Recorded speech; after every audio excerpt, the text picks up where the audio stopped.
Bhojpuri superstar Khesari Lal Yadav ने शनिवार को अपना नया गाना चल गंगा किनारे रिलीज कर दिया है। यह इस साल उनका पहला भोजपुरी छठ गीत है।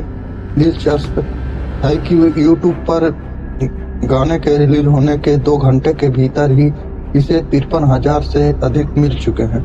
उत्तर भारत में दीपावली के उल्लास के बीच लोक आस्था के महापर्व छठ की तैयारियां भी शुरू हो चुकी है। घाट देखने से लेकर अब घाट सजाने का काम भी शुरू हो जाएगा।